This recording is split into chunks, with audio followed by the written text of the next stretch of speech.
um assunto delicado, a brucelose, doença causada por bactéria. Ela já foi um problema bem sério para o gado de leite e preocupa também os seres humanos, especialmente os que trabalham na lida com os animais. E o número de casos com pessoas pode ser bem maior do que se imaginava. Essas são as brucelas, bactérias que causam a brucelose. Existem várias espécies, algumas com alto poder de contaminação. Caso da Brucella abortus, que se hospeda principalmente em búfalos e bovinos. Na vaca, a brucelose pode causar aborto do feto e retenção de placenta depois do parto. O touro pode ter uma inflamação nos testículos e ficar estéril. Para controlar essa doença, no Brasil, o criador de gado e de búfalo é obrigado a vacinar todas as fêmeas do rebanho entre 3 e 8 meses de vida, além de abater os animais que estão comprovadamente doentes. O que nem todo mundo sabe é que a brucelose é uma zoonose, ou seja, ela passa dos animais para os seres humanos. Por exemplo, se eu tomar um leite cru ou comer uma carne mal cozida do animal contaminado, eu posso adoecer, mas essa não é a principal forma de transmissão da brucelose.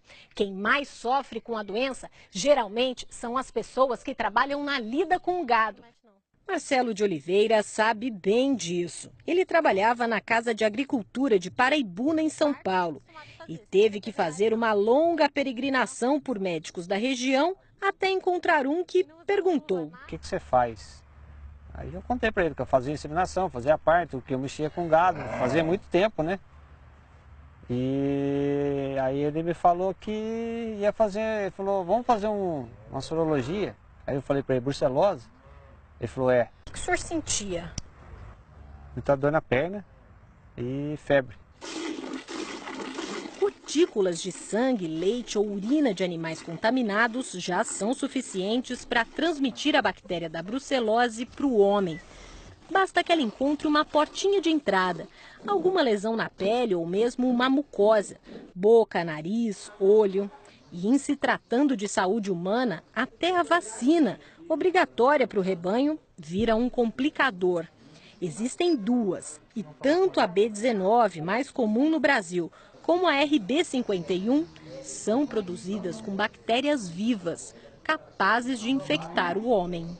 O veterinário Geraldo Mancilha pegou a doença sim. A gente começou a vacinar um plantel e eu coloquei a seringa dentro da caixa de isopor, no lugar adequado. Só que a agulha ficou para cima.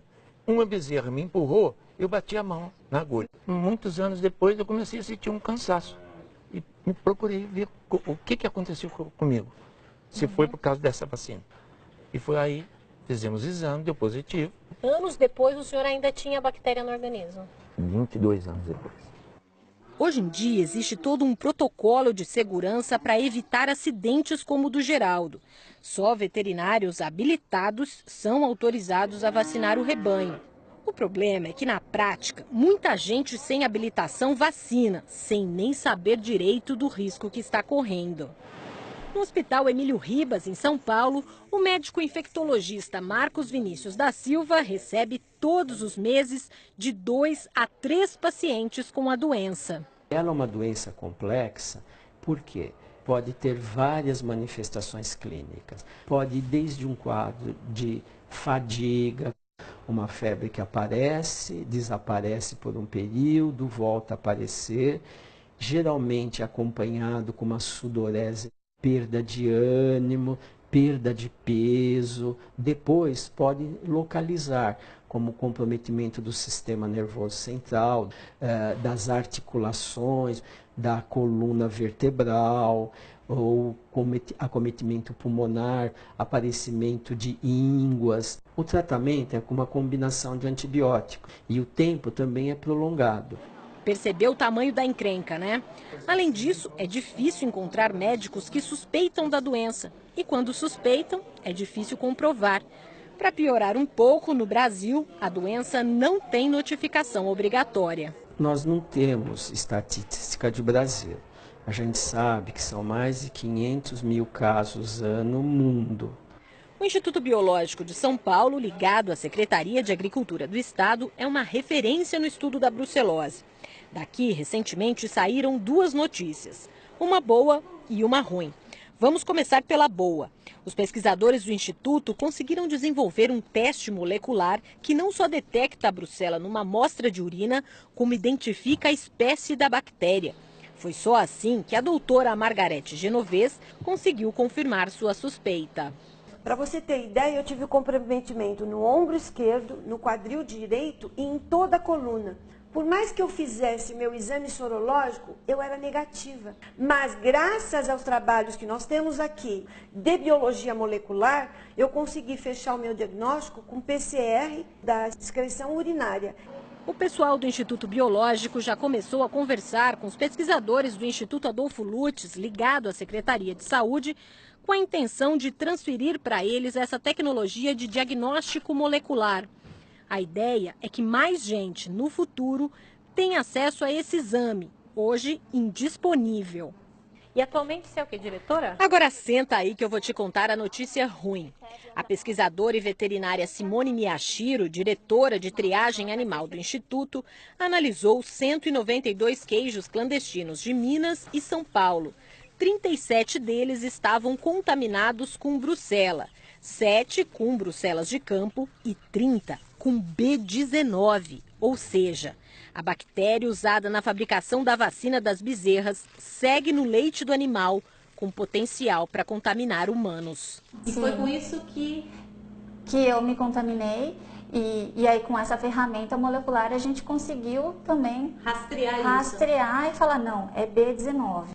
O Centro de Doenças de Atlanta, nos Estados Unidos, também anda emitindo alertas desse tipo.